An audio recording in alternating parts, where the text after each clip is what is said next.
मोदी जो विकास की बात करते हैं बार बार और कहते हैं हम विकास करना चाहते हैं, वही नरेंद्र मोदी जी जब जाति जनगणना की बात आती है तब वो चुप हो जाते हैं। जब संख्या के अनुपात में हिस्सेदारी की बात आती है तब वो चुप हो जाते हैं। जब समान शिक्षा की बात आती है तब वो चुप हो जाते हैं। जब इस देश में ओबीसी, एससी, एसटी को विकास के लिए पर्याप्त मात्रा में बजट की बात आती है तब वो चुप हो जाते हैं। जब ओबीसी से क्रीमी लेयर हटाने की बात आती है तो वो चुप हो जाते हैं। और जब सुप्रीम कोर्ट ये कहता है, टिप्पणी करता है कि एससी एसटी पर भी क्रीमी लेयर लगा दिया जाए, जो कि संविधान में कहीं नहीं है, असंवैधानिक है, तो भी नरेंद्र मोदी जी चुप हो जाते हैं।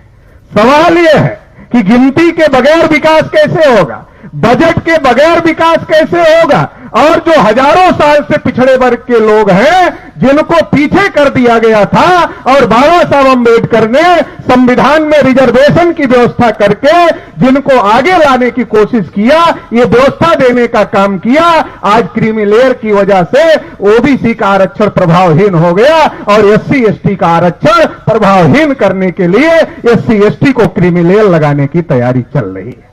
निजीकरण बड़े पैमाने पर किया जा रहा है, रोज का रोज पब्लिक सेक्टर, गवर्नमेंट सेक्टर बेचा जा रहा है और विकास की बात, देश को आगे ले जाने की बात हो रही है। तो हमें तो समझने की जरूरत है।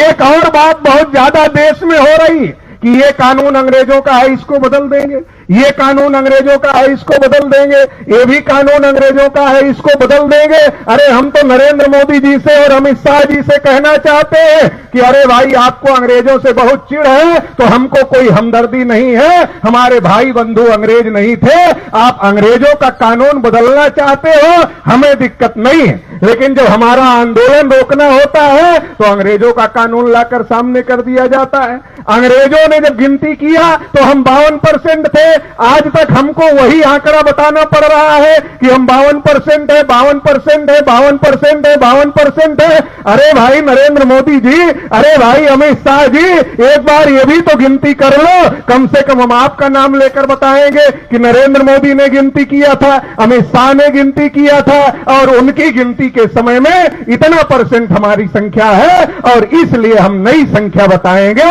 हम अंग्रेजों की संख्या नहीं बताएंगे। लेकिन आपको ना अंग्रेजों से नफरत है, ना आपको किसी से नफरत है, आपके आका जो मोहन भागवत है उनको नफरत है। तो इस देश के जो असल बासिंदे हैं, असल मूल्यवासी हैं, जो एससी एसटी ओबीसी माइनॉरिटी के लोग हैं, उनसे नफरत है और आप उनको हक अधिकार देना नहीं चाहते, उनके हक अधिकार पर डाका डालना चाहते हैं। और ये बार बार बार बार बार बार हो रहा। लंबे समय से किसान लड़ाई लड़ रहे हैं कि हमें एमएसपी गारंटी मिलना चाहिए, एमएसपी गारंटी मिलना चाहिए, एमएसपी गारंटी मिलना चाहिए। नरेंद्र मोदी 2014 में आए तो कहा था कि किसानों की इनकम 2 गुना कर देंगे। हो गई क्या? खाद की दाम 2 गुना हो गया, पेस्टिसाइड का दाम 2 गुना हो गया, हर चीज का दाम 2 गुना हो गया, बिजली का बिल बढ़ रहा है, सब कुछ हो रहा है, लेकिन किसानों की इनकम नहीं बढ़ी। और जो एमएसपी गारंटी के लिए किसान लड़ाई लड़ रहे थे उन पर लाठी गोली चलाने का काम इस सरकार ने किया। और हरियाणा चुनाव जीतकर मोहर लगाना चाहते हैं कि अरे हमने तो किसान आंदोलन में जो किया वो सही किया। लेकिन मेश्राम साहब लंबे समय से ईवीएम का मुद्दा उठा रहे हैं, ये कांग्रेस बीजेपी मिले हुए हैं, आधा आधा बांटने का काम कर रहे हैं। थोड़ा तुम ले लो, थोड़ा हम ले लें और हम दोनों मिलकर राज करते हैं, ये काम चल रहा है। अभी हमारे कुछ साथी बोल रहे थे कि राहुल गांधी भी बोल रहे हैं जाति जनगणना होनी चाहिए। अरे नरेंद्र मोदी ने भी तो बोला था किसानों की इनकम 2 गुना करेंगे, काला धन वापस लाएंगे, हर आदमी के खाते में 15-15 लाख डाले थे। जैसे आज राहुल गांधी के बोलने से खुश हो रहे हैं, वैसे 14 के पहले नरेंद्र मोदी के बोलने से यही लोग खुश हो रहे थे और कह रहे थे मोदी तो ऐसा बोल रहा है, ऐसा करने वाला है। 2 कार्यकाल चला गया, तीसरा कार्यकाल आ गया, नहीं किया। सत्ता परिवर्तन का खेल है। आज राहुल गांधी के पास, कांग्रेस के पास कोई मुद्दा नहीं है सत्ता में जाने का। उनको पता है कि जब भागवत उनके साथ है, मोदी के साथ है, तो अगर हम ब्राह्मणवाद की बात करेंगे, हम मनुवाद की बात करेंगे, हम हिंदू मुसलमान की बात करेंगे, तो बीजेपी के साथ लोग खड़े हो जाएंगे, हमारे साथ खड़े नहीं होंगे।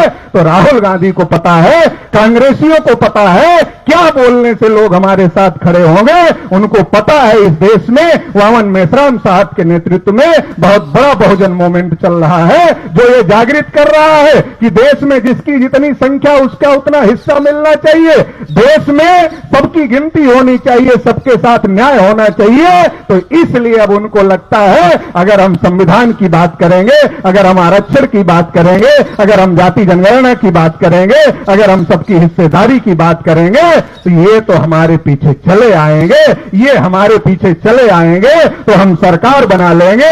और जब हम सरकार बना लेंगे तो सरकार बनाने के बाद में जैसे मोदी ने कुछ नहीं किया वैसे हम भी कुछ नहीं करेंगे, तो ये मामला चलता रहेगा। तो आपको हमको समझने की